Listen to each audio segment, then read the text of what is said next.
let's talk about the Everard in the room. Welcome. We see the assassins have failed. We're Book Dragon Banter, a podcast where three aspiring authors talk all things books. We're fantasy focused, but not exclusive. Join Sage, Katherine, and me, I'm Zinzi Bree, as we read This Kingdom Will Not Kill Me by Ilona Andrews, all for the love of story. This is a read-along mini-season where we'll be covering a section of chapters each episode, except this one, just one chapter. That's it. That's all we're doing for this one, because it's a big one. Read or reread along with us. We're so glad you're here. And now's a great time to hit that subscribe button so you don't miss our next episode. Are you in or are you out? I hope by now you're in, because this is halfway through the book. Like, you better be in by now. If you're not, then what are you doing here? That said, we're an explicit podcast, so we can give our honest and unfiltered opinions. This mini-season is sponsored by Book Dragon Inc., our company in which we host themed writing retreats alongside workshops, access to book coaches, writing sprints, and community. You can check out our upcoming events with the link in the show notes. All right, let's get into it. Let's talk about the Everard in the room. I just wanted to share that as I was reading and I was thinking about what am I going to talk about on the podcast, all I could think was, fuck me, dude. It's crazy. Is that like a legit invitation for him, or was that like you screwed me over? My whole brain, yeah, just like exploded in my both. brain, so I couldn't think for a little while.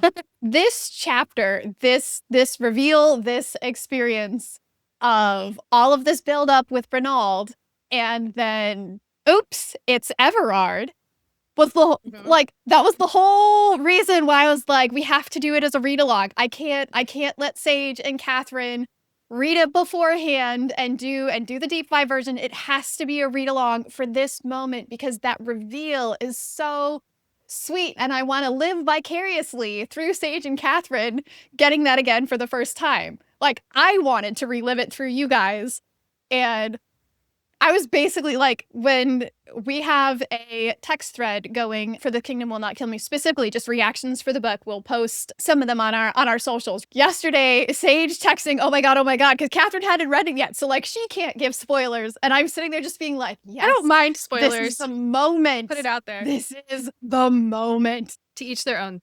I respect It was like, because I wanted you to have the full impact of the, like, I get not minding spoilers, but I also felt like it was very well written. Build up of the action scene, right? Like, it was a very excellent action scene, and the pacing and the like suspense and everything. And then for that moment was so mind blowing that I didn't want to spoil that for you. But I was like, what can I text that doesn't spoil it, but just shows my overwhelming excitement here? My initial reaction, though, is that the authors were genius because the pieces that they had us paying attention to were the exact right thing. They were exactly what they wanted us to pay attention to. So I also felt a little bit guilty later on when I was like processing the fact that I didn't pick up on it. But we did pick up on, like, there's something fishy here, and it's not the Stelka. You absolutely picked up on that. There is something going on with Renaud. He is holding back. There's something that, like, I'm re-listening to the episodes and I'm editing them, and I'm like, Katherine's gonna figure it out. She's so close. She's like right there.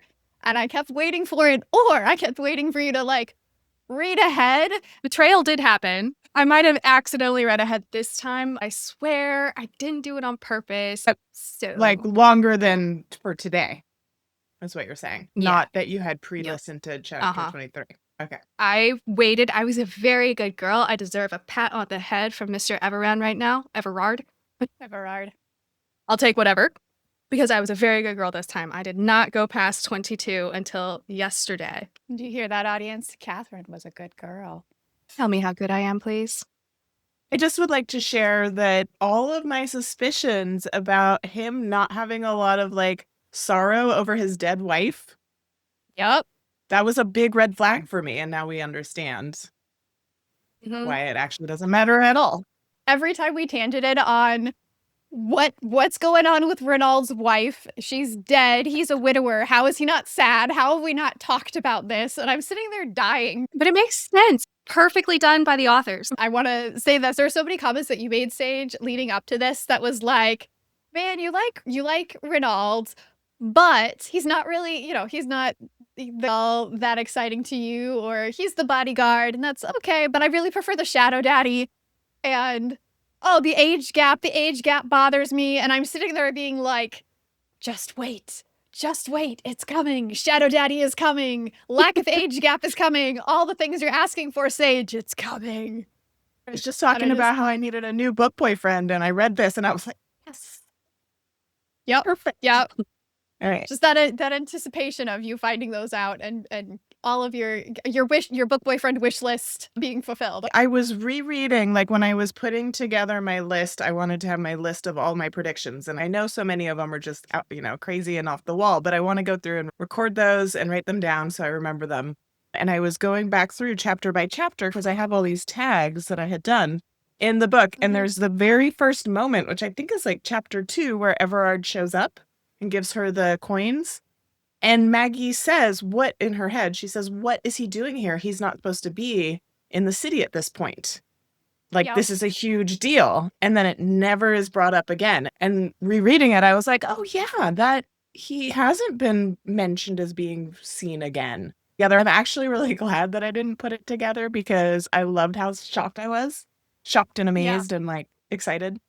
I like sort of wish I had figured it out. And I'm also really glad I did. But yeah, the hints were all in there. Like the whole thing about him looking younger, Renaud looking younger, so much younger than he was supposed to be. And I thought the authors did that brilliantly, where they kind of used it as Maggie thinking maybe that she couldn't rely on the book knowledge. But really, it was just like, no, actually, he's a different guy completely. Yep. Yeah. I mean, which does show that her book knowledge is not enough. It's not fully accurate. Things were already changing before her arrival. But the thing with this is that my reaction was not surprised that this was Everard. I had enough suspicion that I knew something big with Renaud was coming. Everard. And so I wasn't surprised about him, but I was more than pleased that the authors had chosen this route and done it so well. Because when I read a book or I edit a book or just consider them through a professional lens, the best authors distract their audience and like embed this suspicion enough that they know something's coming. It builds the anticipation. But then once the thing happens, we all look back and we see the signs, the coins, her noticing his age, the way that people acted and reacted around him. All the signs were there. The only disconnection is the fact that she had met Everard, but like maybe he was cowled or something. I didn't go back and read it, but she did talk about like how he had toned down his power, his presence, something like that.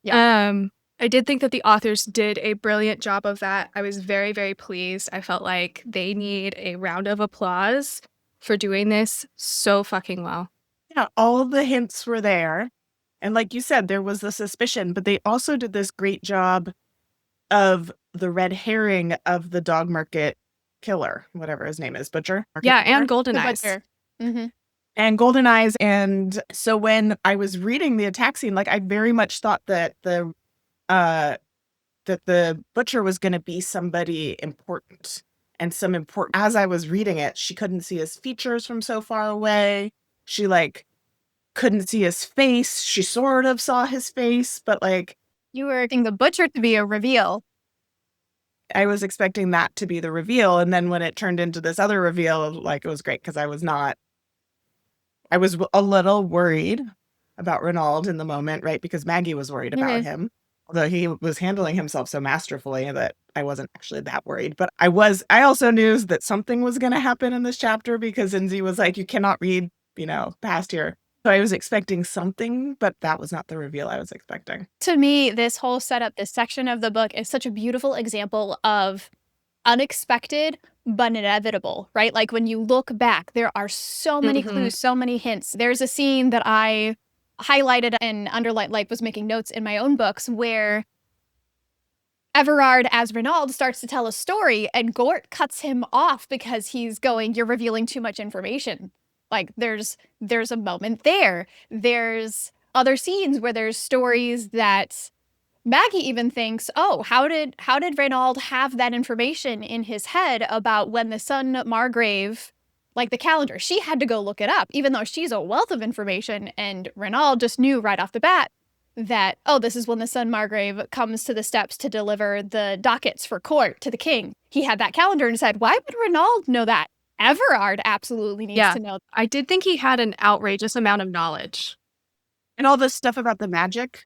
He'd seen all of the military magic happen. He had the depth of knowledge about the story of the previous Duke of Selva and Everard's aunt when they went to court and met with King Sovin, and there was that fight that happened, right? For him to know, why would Renaud have that much detail about that versus Everard knowing fully, that King Sovin is an ass. And even the way he talks about King Sovin, right, is just... It was funny when he talked about himself. It's funny when he's talking about himself. He's insulting himself. There's also moments of, he asks Maggie, what does Everard do in the future?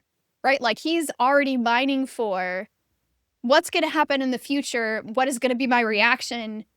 Does my reaction make sense for the context? There's something that I need to be watching out for. Like, he's already getting that, pulling those details out of her even early on as he's manipulating her and gaining her trust. It kind of makes me think, like, all along I've been like, okay, is Maggie an unreliable narrator, right? Unreliable narrator is a big potential in a lot of books where you kind of just believe this is the one person telling you all of this information, and you usually the authors usually do a good job of having you believe them, right? It's, if you're going for the unreliable narrator trope, it doesn't work if you're clued in as the reader, right? It has to be a surprise later. But this is a little bit like, she didn't doubt any of the information that Renaud knew. She did mention that she was surprised he pulled that. Yeah, like somehow he's just really like amazing and knowledgeable and strong, and those green eyes, and she was already a little bit maybe easily blindsided. Renaud is still, she says somewhere in the text that he was one of the top 5 swordsmen in Relis. So, like, he is someone who is famous. He is someone who is well known. He is someone who is well connected. She might have a hint of surprise here or there, but not so much that the suspicion was like really strong, for at least for me, right? I was like, there's something off with Renaud, but he's growing on me. These moments he has where his eyes get extra green and he gets all kind of like, that was Everard coming through, right? The demon in the basement. Yes. Yeah, but she didn't ever doubt him enough to where she didn't. And I loved that whole thing of like the trust and this building of trust between the two of them. And then her guilt in the previous chapter when they almost kissed and she was like, I can't do it because I'm lying to him. And then for this to happen, I was just like, yes, so good. But I also want to point out that Maggie, again, the authors did this really well. They're forming Maggie to be like the representation of fans and reader fans. They literally did to Maggie what they've just done to us and given her enough knowledge so that she thinks she knows what's coming and she's making the best plays, the best decisions according to the knowledge that she has.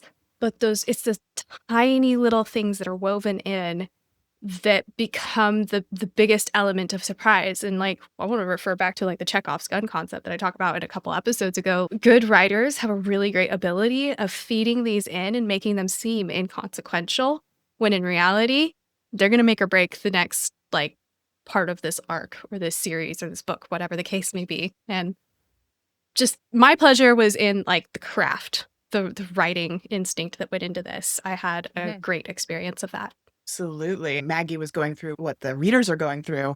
She's also then going back in her head and thinking like, how did I not notice this? And how did I not pay attention to that? Just like we're thinking back to the earlier chapters of like these little hints that were woven in. She had those too. And that's just really fun to like, she probably feels really like an idiot. What are you going to do? Still got to save the kingdom. Yeah.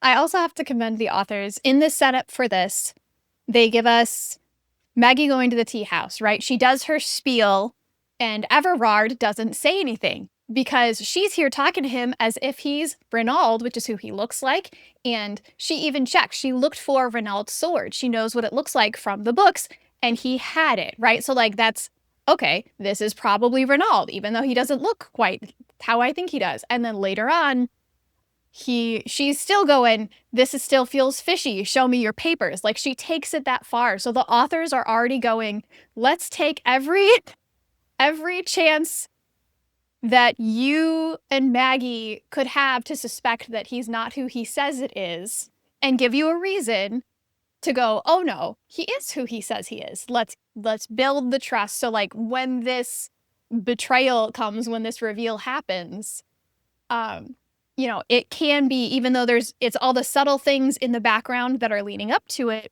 she did everything she could have to check his identity that she could think of, right? There wasn't a question of her being an idiot and not seeing through that part. He was actively choosing.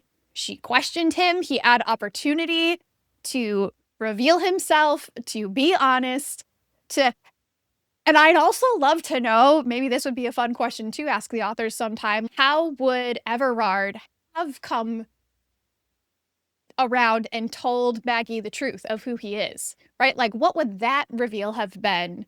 As soon as they leave the fortress that Maggie has taken possession of, as soon as they got out into the larger world, everyone else would recognize him as Everard. Like, the Lancer's coif can only be worn in so many places. So what was his plan? That's what I want to know. There was another side to this, though. So I was so pleased at the author's skill, at the craft that they used in order to bring this about. But I was also incredibly disappointed. And not disappointed in the choices that the authors made in regards to this, but disappointed in the character. So I knew this was coming, though. I knew that there was going to be some kind of big betrayal. Reynald was not all that he would seem. Everard built Reynald to represent these particular qualities on purpose. And I think that's another thing, though, is that he did that so on purpose. And it was so manipulative. I will be very disappointed if Maggie very quickly forgives him. Like, she better not. He better make some pretty big strides to demonstrate that he is a trustable character, or I will be very upset. Like, he can have reasons all day long. That's fine. But if they're going to build a romantic relationship between these two, I better believe that he is there for her and not just his own things. He's got to choose her and make strides to kind of rectify that for me. I will be disappointed in Maggie if she's just like, oh yeah, plot, it makes sense.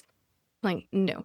So we shall see. Something that I really enjoyed also that the authors did with Maggie, right? Like, she builds trust with Reynald, but it's all of the moments of Everard peeking through that she's attracted to. Like, it's made very clear when his green eyes are glowing, when he's doing his sword fighting, when he for Sage 2, apparently. Those are the moments that you're like, oh man, he's so hot, right?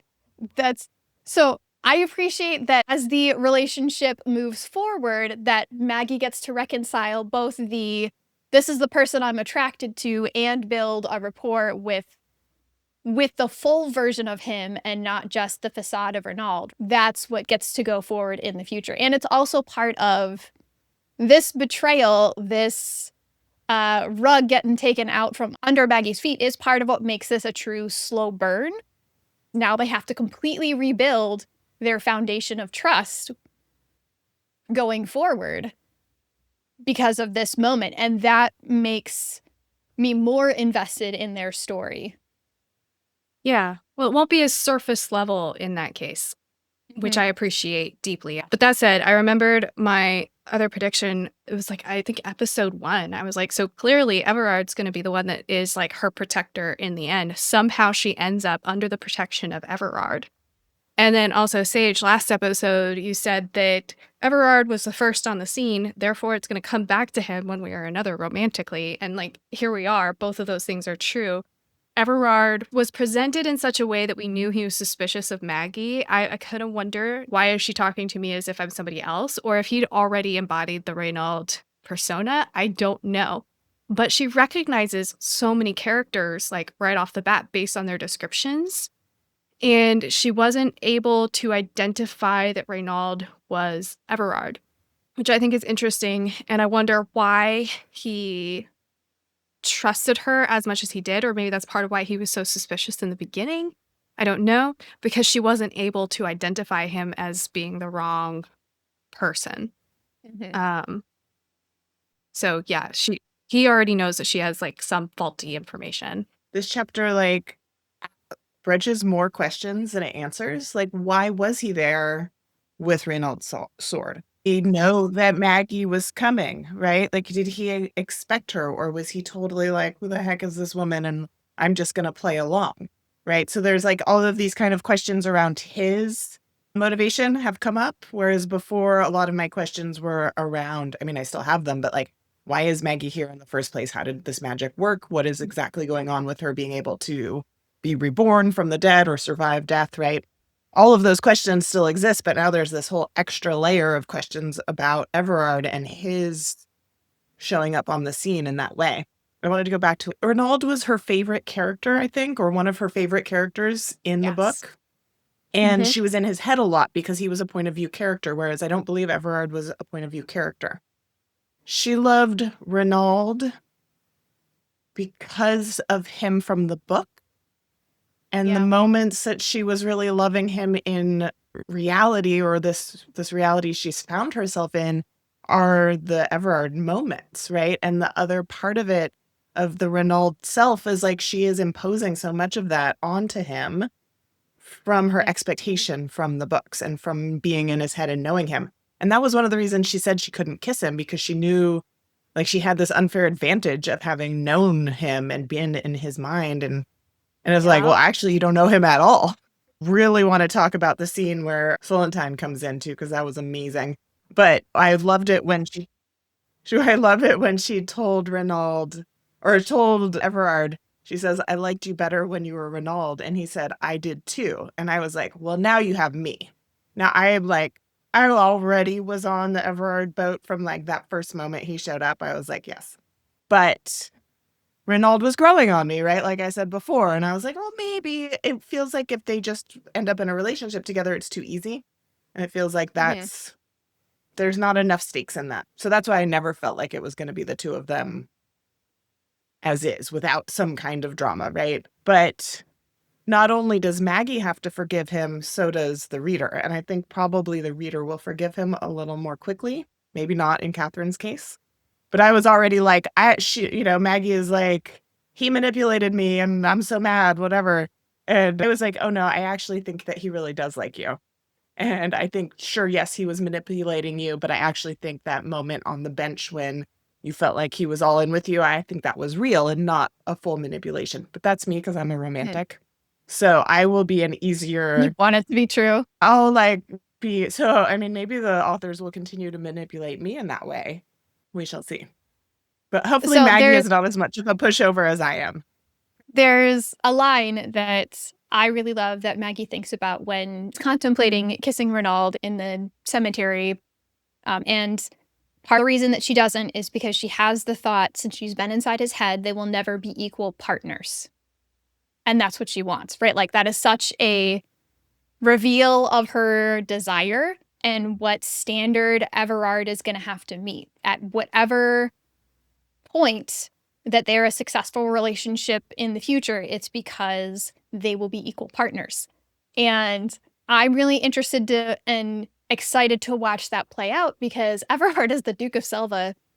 He's in like his power levels, his political power, and the magic that he has, and the persona that he has. For him and Maggie to be equal, we're going to get to see such a cool rise in power for Maggie as to make that successful romantically, where it is not that she's... I love that she laughed when Everard is like, she's mine, she belongs to me, and she's like, fuck you. Not happening, right? And she's not a possession, right? It has to be equal. I thought that was in the next chapter. I don't keep track very well. I don't know how y'all are doing this. That is why in our text thread, I yelled at Katherine, do not go past chapter 23, because I love you, but I had no trust. Yeah, well, I wouldn't have slipped up and revealed something too soon. And then Sage would have gotten clued in and it would have ruined it for her. And I'm just like, just please. I hate spoilers. Just one chapter. Listen and obey on this one chapter. The rest of the book, like, I don't care. Well, no, I do care because there are other spoilers ahead. But this one, just thank you. Thank you so much. Oh. That's good. I'm glad to hear there's other spoilers ahead, because I was like, this is amazing. I love it. There's other things about the chapter besides just the Everard reveal that I was really loving. And I was like, but does this mean it's the end of predictions? Which then later I was like, well, no, because there's still a lot that we don't know. Right. And so that like romance subplot was being built up. So this is like a big reveal for the romance subplot, but it doesn't. And it is a big reveal because of, like you said, he's such a politically important character. And also it's so great how he's been made out. Like, I don't think Maggie liked his character terribly much in the books. And he's made out as a, and that is actually well, remains to be seen how he turns out. But my favorite I have two favorite male leads, and one of them is where it's like the bad boy, but secretly has the heart of gold. To the world, everyone thinks he's like super ruthless and all of this, but deep down, he's doing what he thinks is the right thing to do, even if it is ruthless, to like protect his own or whatever. So I'm really hoping that's the direction that this is going. My other favorite is reluctant hero, kind of like Aragorn. Yeah. Which Renaud wasn't really. Like, I was like, he doesn't fall in that category. He is, a committed, kind of like solid dude. Wants to save his son, protect those of his own. And I was like, yeah, cool. Laughing because Sage is like, he's solid, he's boring. Who likes these kind of guys? Like in real life, you're solid, boring. Like that's who you want. In real life, you don't want the Duke of Selva. You want bodyguard, gonna protect you, life on the line, always shows up, right? No, All the 100%. green flags. That's who you want. Yeah, that's fair. And the reason that I don't love spoilers, I actually don't want spoilers ever, is because one of the reasons that I read is for the emotional journey, right? And so having that, having the like reveals and everything is like because I like to avoid conflict in reality, but have it all through my books and TV shows or whatever. So having those real dramatic characters and romances and all of that stuff is like super fun, because then I can stick with solid in reality. That's fair. I was having a conversation just yesterday about like why we want these fantasy relationships to be in extremes in some ways, because in the IRL relationships, we don't really want it to look that way. At least not certain aspects, but I digress. I was thinking that like what you've just spoken about Everard is like some of his commitment to protecting his people and things like that. But I'm going to do a prediction here and assume that he was standing outside of that Darog's place because he witnessed or was around during Reynald's death.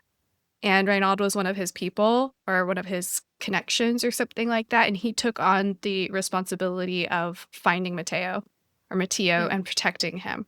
So I think that he was actually looking for Matteo, or that there was some other reason for him to be outside of Darog's doing what he was doing. I think that he was there for his own goals and purposes, which, in the realm of writing, the best characters, even if they're side characters, they have their own goals and reasons for doing what they're doing, which brings them where they are. So that these connections are not just like, oh, plot reasons, I'm going to drop a character right here so that things work out for my main character, my MC. So, a prediction made. I think that he was actually looking for Matteo, or that he had some other very distinctive reason, and it had to do with Reynald specifically. I'm going to counter your prediction with my own prediction, which is that he was there pretending to be Reynald because of Maggie. I would like to counter your prediction with my prediction. Yeah, maybe he figured something out when he gave her the coins in the very first bit. Like he knew he got off his horse, he made extra effort, or out of the carriage, I don't remember, to give her these coins and tell her to go get some shoes or something like that. Maybe there was some kind of instinct or prediction that he knew of, and he was acting based on that. Like, I don't know, an oracle that said, you'll meet a girl, you gotta do something for her so that you can win in the end. I don't know what that looks like exactly, but yeah, I could see that being a good one as well. I don't think we know if Reynald and Everard ever knew each other well, or like what their relationship was. If I came across Reynald dying, right? He somehow knows that he fell off his horse and died 3 days later, and he has his papers and his sword. So that alone is suspicious of like, wait, I could very much see that he talked to Renaud as he was dying, and Renaud was like, you have to save my son. And he remembered that his son had this foresight, or not, it's not foresight, but he can like see what's happening in the moment. And that is a very powerful magic that it would be great to have in your, in your camp. Maybe, yeah. You're Oh. like, well, Ronaldo's dead. I'm going to go find and use the sun instead. That would fit the character. I mean, he's built to be manipulative for his own purposes. And fortunately, in this case, his own purpose is protection and saving the kingdom from ultimate disaster to the best of his ability. I do want to do a point of clarification, because this is something that the authors got asked about during an interview. Is, does Everard know that the lucky coin, that it was Maggie that he gave the coins to? And the answer is no, he has not made that connection. He just knows that she has a lucky coin, does not know that it's connected to him in any way. I totally assumed he'd got that figured out. Yeah, I was like, did he recognize her? I mean, she looked like a beggar, and then she shows up looking like a, reasonably well-off woman. If you delivered some food to the homeless, right? Do you think that you would recognize that person after they had a good night's sleep, had a shower, was well groomed? The difference in someone just in passing to, okay, here's a person that you're meeting for a job interview, right? We know that it's important because it's in the book, but in real life, people in passing, you're probably not going to remember them. Yeah, and like she recognized him when he handed over the coins because of his horse. She recognized his horse, who was a very like distinctive horse. Yeah. And so she knew that that was him, although she's again making an assumption because just because somebody has somebody's sword doesn't mean it's actually the person, clearly. But she knew, she was like, oh shit, this is like the Duke of Selva, and he's super like intense and not exactly evil, but like this person I don't want to engage with. Like, looking him full in the face, right? She was trying to not be noticed.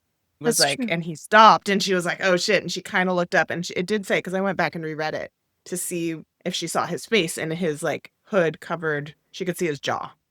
And he gave her the coins and said, get shoes. She didn't even, because I was like, did she see his green eyes? Right? Because there is I also reread when she meets Renaud for the first time, and she mentions that his eyes were more green than gray, and they were written as being gray. So I was like, oh, okay, that was a little hint that the authors wove in there very subtly. That's why I was all along like, I think Everard is going to be a key player here because of that moment. That's such a classic, like, save the cat, save the hero, save the damsel moment. So, Sage, you are not listening to the audiobook, but Katherine and I are. And there was a choice. I don't know if this was something that the authors talked about with the narrator or if the narrator decided on it, but the voice that Everard does for Renaud is affected. So when he speaks as himself as Everard, he uses a different accent or has a different accent than the one that is used the entire time he's Renaud. So the one with Renaud has more of a like a brogue or a lilt, where he's doing more, you look good in green, Maggie, right? Like his voice is more like that versus he's just like hoity-toity European, like the British.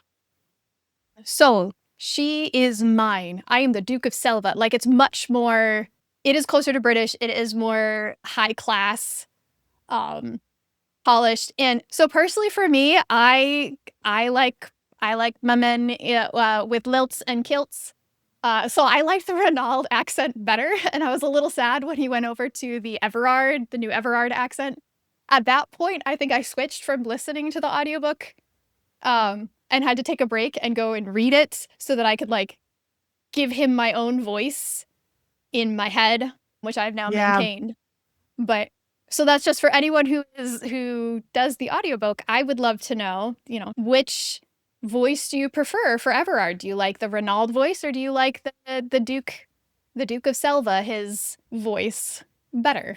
Put it in the comments. That's one reason I don't listen to audiobooks, is that I do it's really challenging for me and can ruin a book if the voice isn't done in a way that I like. A lot of times the voices are great, so I'm not saying that I find that about all audiobooks, but it has happened where I've been listening to one and I'm like, now I'm now I have an opinion about this character based on how the narrator chose to, present them. As per now, I have my own way of thinking about the character and what they look like and how they sound and how their name is pronounced and everything because I'm reading on paper.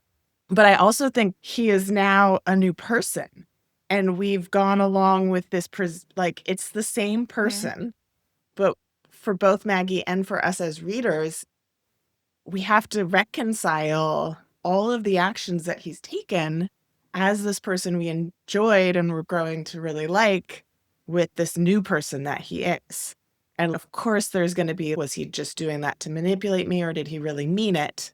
Does he really care about saving Matteo or is it just his own for his own ends, right? Like how much does he care about individuals and how much is it just for his own? And he's been presented as the person who does everything ruthlessly for his, area, for his dukedom. Yeah. Yeah. But he also was in the cemetery in the previous chapter and Maggie asked him about his father. And I think that he was talking about his real father. And he said that he was a good man, but many people didn't see him that way.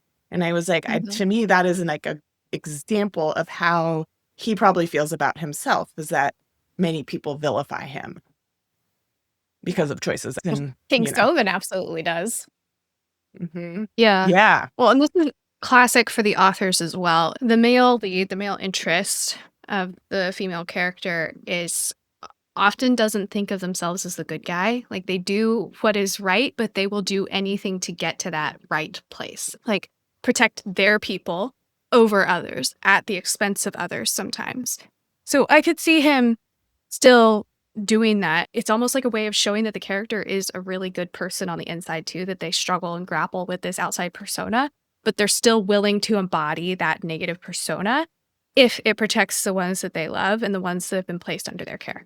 As opposed to Arvel, right? Arvel is made out as the kind of person that cares very much about how he is seen by the world. And this golden child, right? But he will change his, according to Reynald, he is seen as this person who will, flee to maintain his, he doesn't want to get into Maggie. the dirt, right? That's his interpretation for part of it. I think he actually comments more on the Duke of Selva's reasoning and less on Arvel's. I think Maggie is the one who comments more on Arvel's personality, but I'd have to reread that particular conversation. I want to come back to the accent. We need, as the audience, something to communicate that he is a totally different human being right now. And whilst you may not get that to the degree that we do in the audiobook, I think that this might have been another element of my disappointment, like that betrayal sensation is not because I'm upset about the accent, although I like my Lilith and Kilts too. But in this case, it was just so clear how deep the manipulation intentionally went. Like he didn't start out from the very first moment that Maggie met him in his natural accent. He started out in Reynald's accent, which again makes me think that he was already embodying Reynald's character for some reason.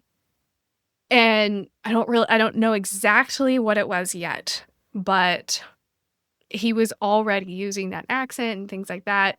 And of course, she did go into it with the assumption of who he was and stuff. And maybe in that moment is when he decided to be Reynald. But one way or another, he changed his personality, the way he communicated, to a very deep degree. It's going to take a lot for me to be like, yes, Maggie, go ahead.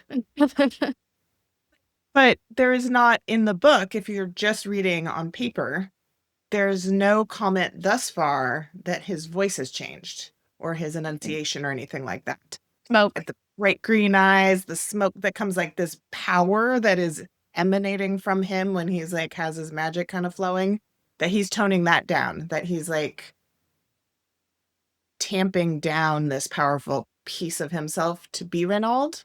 Not at this point in chapter 23. There's not a comment on his mannerisms or his voice. So that is something that comes through probably more in the audiobook. Maybe it comes up at a later point. Maybe she starts noticing in future chapters discrepancies with how he acts or whatever. So it remains to be seen. But because I didn't get the feeling that his voice had changed at all, more his like authority, his like command of the situation. He's now Duke of Selva. He's commanding. He's, she's mine. We're no longer equal partners. I've got this situation under control. Like the dynamic, and maybe we should go into talking about when they do get home. Although there was a magic piece that I wanted to talk about. Like we're just like, skip the fight scene. We're just like the reveal. Yes, let's go back to the fight scene. He really didn't want Maggie to find out during this fight, right? He was like, didn't want her to show up. He didn't want her to go. Stay inside. He used Don't all come. these reasons why, stay inside, trust me. Right? Like, I'm so glad she didn't trust him. Follow orders. He used his green flame blade or whatever it's called which is a I don't know that he would have so until it became necessary to protect her, right? I agree. Yeah. He would have let the butcher go probably and just been like, we'll find another way to catch him, because the value of having Maggie's trust was higher, and having Maggie is higher than defeating the butcher in that particular moment. Absolutely. She like screwed it up for him, right? Like he wouldn't have revealed himself. She's not 100% all in the sense that she will follow his order to a T. I think part of that's her personality, and part of it's that if she fully, completely trusted him, 100%, zero doubt in her mind, I think that she would have left it alone and done what he'd asked her to do. Maybe not. Maybe not. She was protecting Loot. Like in her mind, the butcher was going to go down the alleyway or he was going to use the more beads and he was going to get away. And those two outweighed stay out of danger. That's fair. Because she's like, he can kill me and I'll be fine. If Loot gets killed by the butcher, he's not coming back. Yeah, but I also think that she has serious FOMO. Like she doesn't want to miss an exciting. She was not going to just stay home and wait. She needed to be there. Oh, she hated being left home from the market, even though there was a good reason. Mm-hmm. She is going to participate. This is her deal. She is here saving the kingdom. She's not going to just sit home and wait like a good little girl, right? So I think, and I think he recognized, like, he could try and tell her all day long to stay home, and she's like, no, I'm not going to. And he's like, okay. Well, yep. Then just please stay inside the room. What's he gonna do? Lock her up at home? That would breach your trust too, right? Like you can't. He did the best that he could. So I wanted to say that with this fight scene was so suspensefully done, regardless of the reveal, even if that hadn't been a piece of it.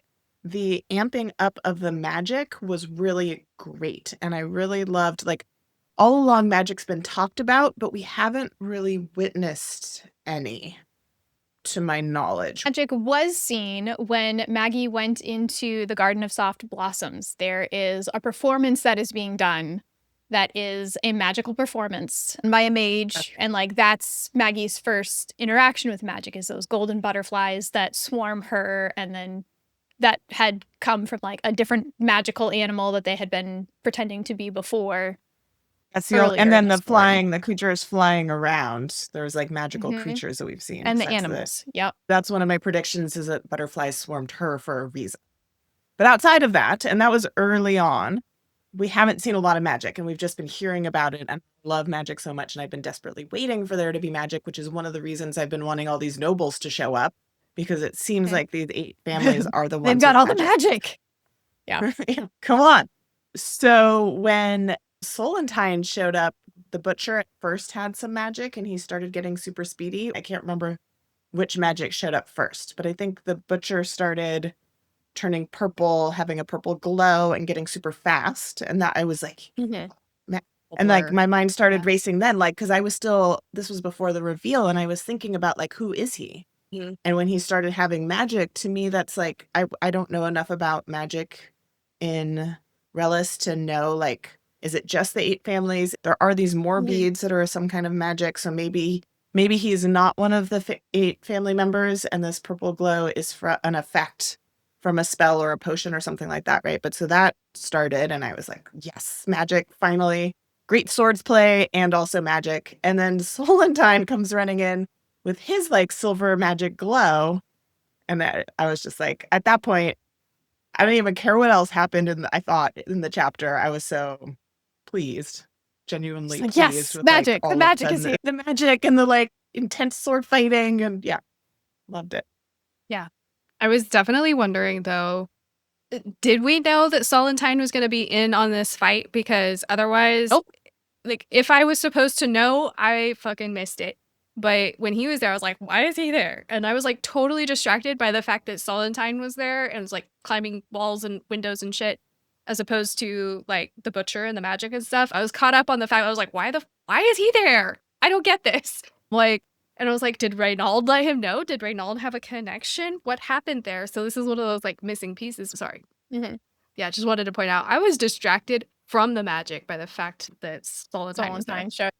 So it's one of the conversations that I've seen float around on Reddit is, how did Solentine know? And the theory is that the house, because of Maggie, right, making a deal with Solentine and the Shears, the house is being watched by the Shears. Mm. You start this mission, there's a Shear agent who has been watching the house and their interactions and following them when they leave. And when the fight starts, the thought is that the Shears agent goes and informs Solentine of what's happening, and that's what makes him book it to the scene, because he's been searching for Everard for the past 19 days. I was also shocked that Solentine showed up, but I was more surprised that he had magic, although I do think it mentioned at one point that he is related to one of the houses.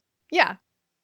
I don't know. He's a spy master. I figured it's like Robin Hood. Robin Hood didn't have magic. Just here's a grappling hook that's invisible that I didn't see claw onto my window, and then he climbed through the window He personally delivered. Why wouldn't he personally keep an eye on them at least once or twice? So I'm surprised that he or his network failed him in the sense that he didn't know where Everard was this whole time. That I think that that's a fault for Solentine, not on the writer's part, but for the character himself, that his network is not perfect. Because if it was as good as we are led to believe it is, I think that he would have recognized that that was Everard. I mean, they were also practicing swordsmanship and things in the courtyard, and Everard didn't have a cowl on at that time. So, what the fuck, Solentine? Come on. Could have grappled onto the roof and jumped down through. I didn't think too hard about it. I was just like, that's fine. Yeah, I was just like, oh, okay, so he's extra special and he can do that. Why not? It's an impenetrable fortress unless a window is open and Solentine's the one trying to get in. I would also say that, what was his plan? I guess he ran up the wall because Gort turned around and noticed him because Maggie would gesture. And attacked him. Behind he you, ran right? up the wall to avoid an attack. Okay, so his plan wasn't to run up the wall onto the roof and check out what was happening before acting. He was running to support Everard in some way, right? Okay. Yes.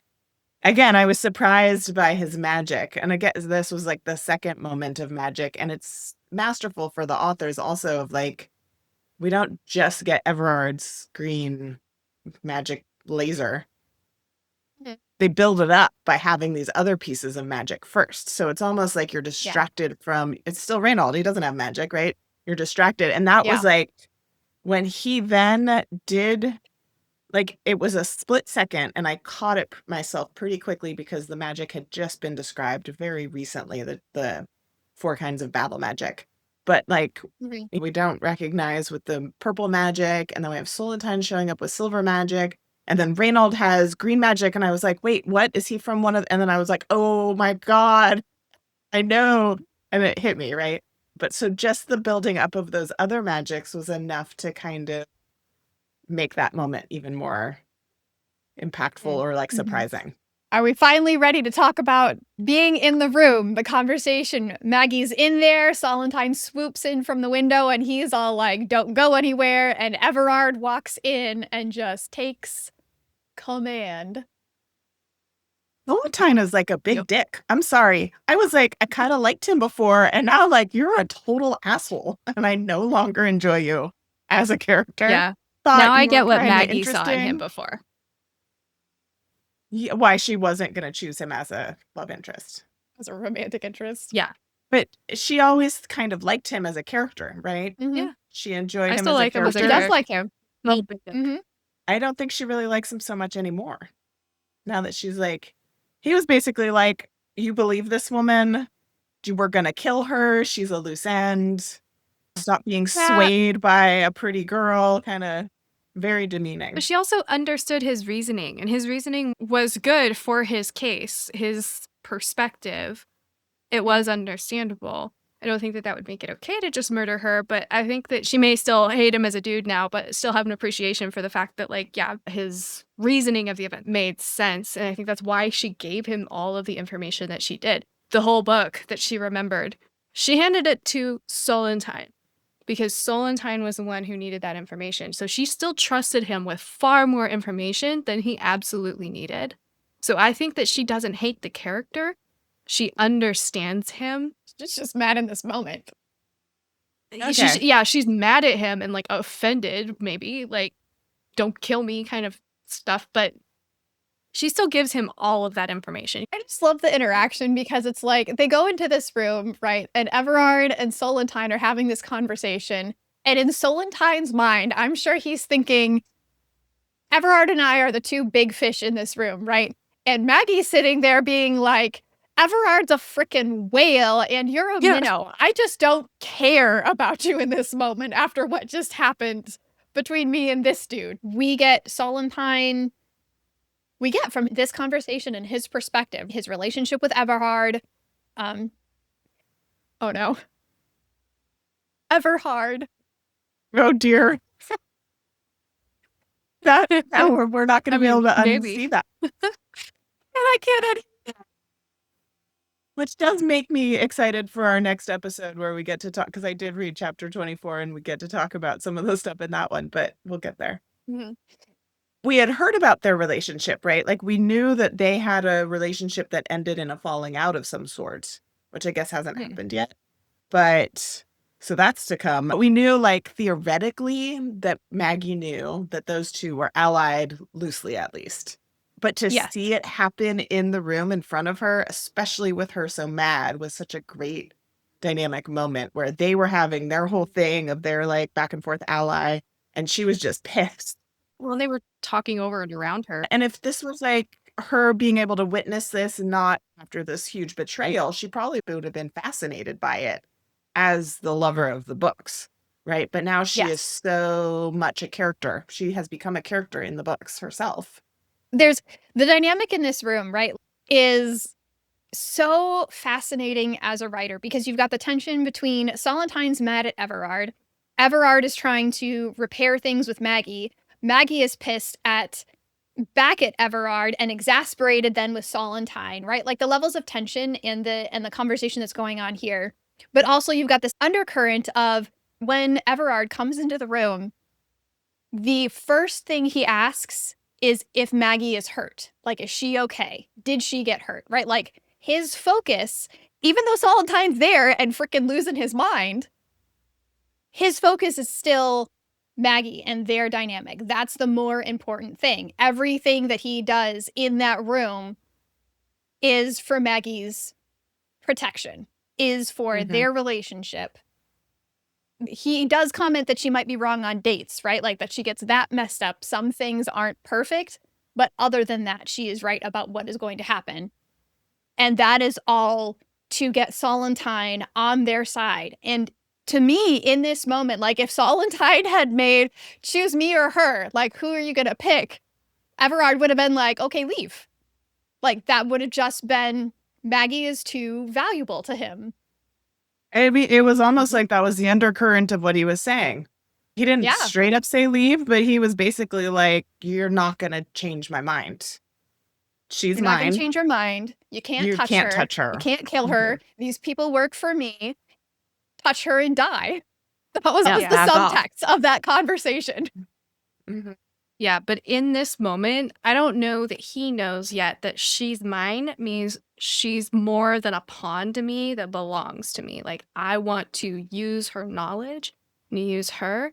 I think he has a suspicion that he's falling for her or that he wants more.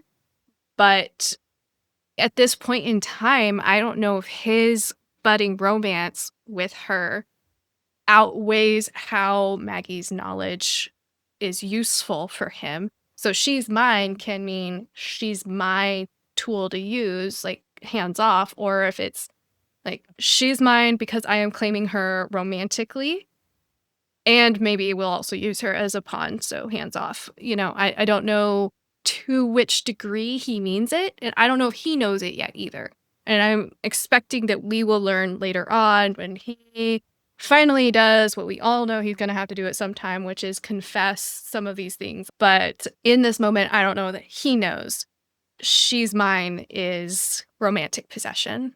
It'll be interesting to see how the slow burn works in this book, and I imagine Zinzi can't. And then throughout the rest of the series, like a slow burn is a hard thing to write because you have to have reasons that the characters are together but not getting together. And like this was a huge one, right? They were very close to getting together, and Maggie had reservations around her own knowledge, which now none of those kind of apply. I mean, yes, technically he's still a character in a book that she's read, but she doesn't know him the way that she felt like she knew Renaud, right? So there'll be a time where she's mad at him, but they're still working together. And like, is that going to maintain throughout the entire thing? When the big love confession comes out, is that final chapter of book 3? Probably not, I'm going to guess. But then you also have to have ways of like blocking them to keep the slow burn going. Because the part of the problem with slow burn is that once they consummate, you have to still maintain tension in some way, right? That often is when people lose interest or it becomes less exciting. And often that final all in happens at the very end of the book because of the nature of writing a slow burn. So it'll be like, what else is going to come up to pull them apart from each other? And there could be so many different things that I don't need to get into thinking about right now. But as far as his comment on she's mine, I would imagine that his, like, when he was really impressed by her like strategic and intellectual. It's kind of amazing that she was a grocery deliverer. I guess she decided she didn't like working in the criminal justice system and she went with groceries instead. But like, she's so clever and has such a strategic mind. And I imagine that's extremely appealing to somebody of his nature. If he's like, she's mine because I need this strategic information, I imagine he's also like, and that's hot, Absolutely. I mean, and I think that like, even if he hasn't had a self-confrontation about it yet, I think that this is a slip in a sense that I think exposes his underlying feelings that he will later on see as like the moment that he'd owned that, even if he hadn't consciously become aware of that romantic, like the deeper level of that romantic connection and desire and ownership yet. Like, I just don't know if he's had that self-confrontation at this point, but he might have realized it when Maggie was running after the butcher, or when he thought that she was hurt, or when he's in that room and Solentine is threatening her and he's like, absolutely not, she's mine. And then like maybe later on he's like, wait, she's mine? What the heck? I will say green flag when after Solentine leaves and Everard tries to talk to her and she's like, get out. And he does. He just like walks out of the room outside her door before he speaks to her again.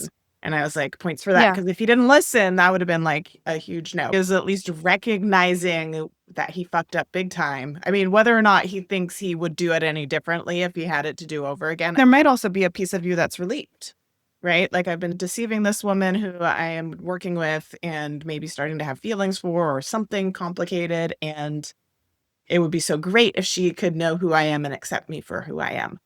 Although a classic trope with the kind of like damaged bad boy is that they have really low self-esteem and they never believe that they could be loved. I don't know if that's the case for him, but that's often the case of like, she could never actually love me because I'm so messed up. I probably will finish reading the entire book before going back and rereading, which I'm looking forward to doing with this knowledge now, to like reassess the interactions between them. Because she's like, he's manipulated me all along. And yes, totally, he has been, because he's been lying to her about who he is and using her knowledge. I can't wait to go back and dissect it even more. And I guess for our deep dive pajama party, we'll get to talk more about that kind of stuff. Yeah. I mean, pretending to be someone you're not is a bigger betrayal. And I just don't know how you would go about saying, well, then you're not a real person. You're a character in a book. Well, I mean, that is a big betrayal also of not I don't know how you would go about telling a person I'm not from your though. how does someone not think that she's crazy when she has that conversation? Like, the amount of trust Yeah. that she has to build up for when she has that conversation, that reveal, right? Of, I'm from an entirely different universe, and in my universe, I knew about you and had these opinions about you and have this knowledge because I read 2 books about you that somebody wrote. I Mhm. am So, yeah, they're both just basically holding things, it's not a honest upfront. This whole trust me was so great all through because it was like, trust me, this building of trust of this thread, which, has made this moment. He still does not know how she is getting her information and where she's from. So she is at this point keeping things from him, which I imagine she will continue to do for some time because that she's pissed. If you're pissed, you're not going to be like, well, now let me tell you my truth. let me be Like, fuck forthcoming. you. I don't want to talk I to mean, you. Leave me alone.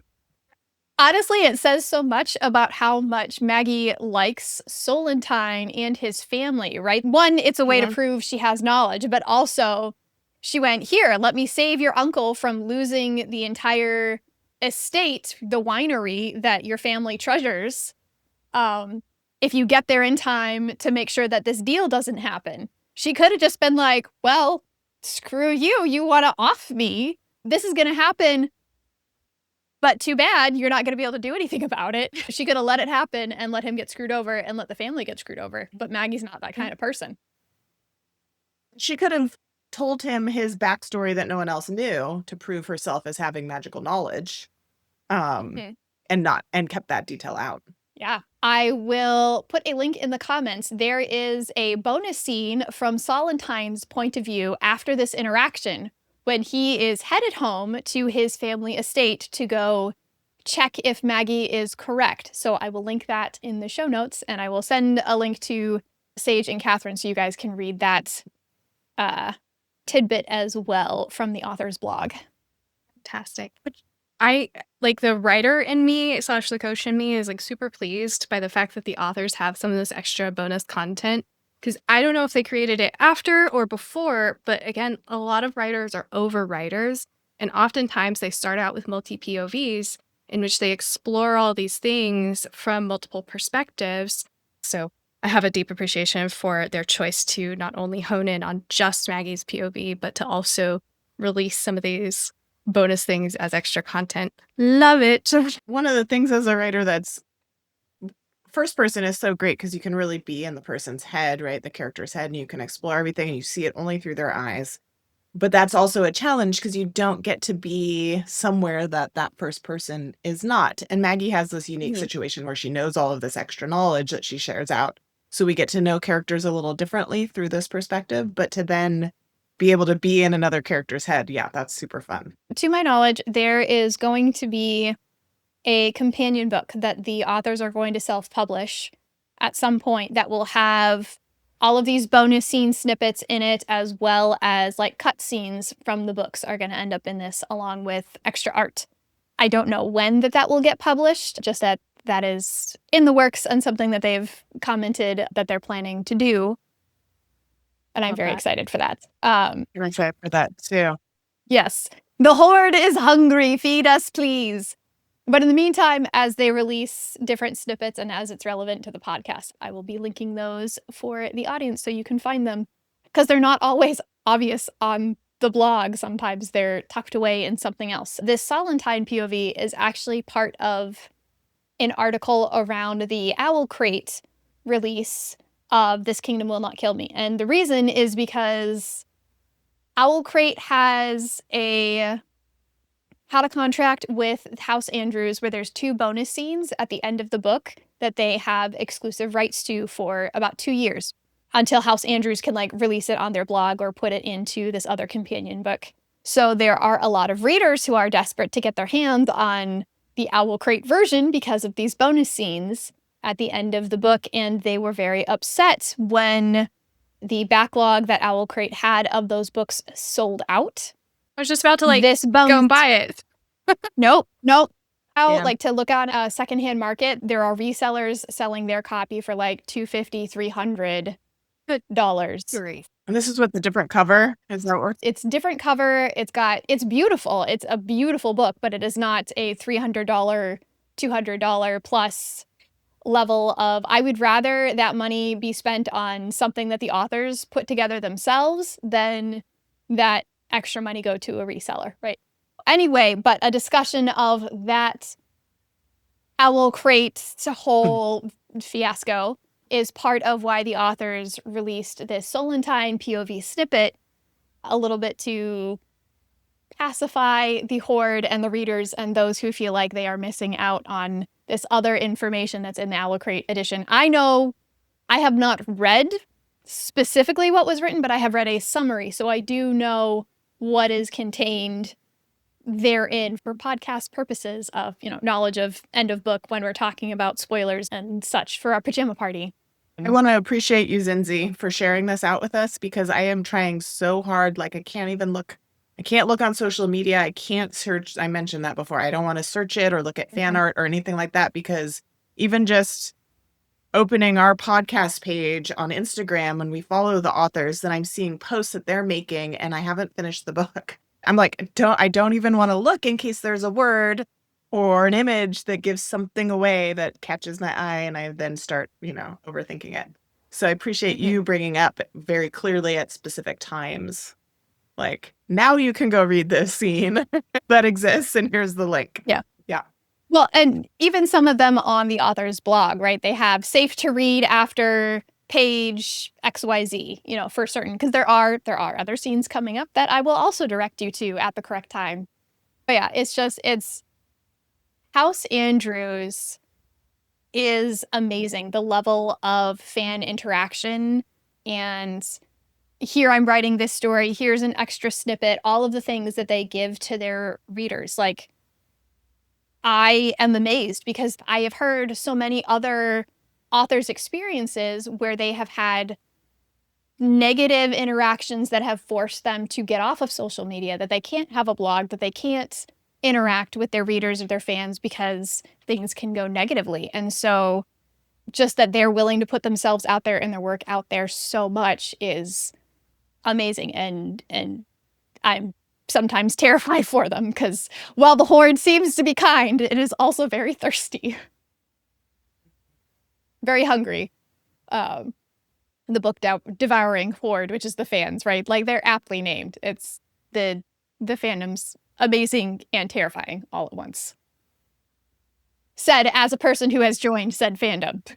I read this chapter yesterday, and then I was like, all I could think about was what had happened and what had previously happened. Like, it was just like going crazy in my mind.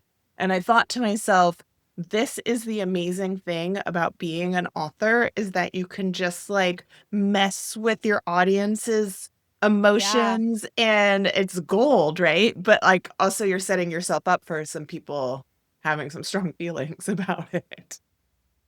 So you might have people who love it, and you might get some, so you kill off a favorite character, and oh my God, your audience might be, your fan base could be totally freaking out about it. We are going to work on wrapping up because, as Sage noted, we could talk about this chapter 23 for an hour. We have now recorded for 2 hours on this topic.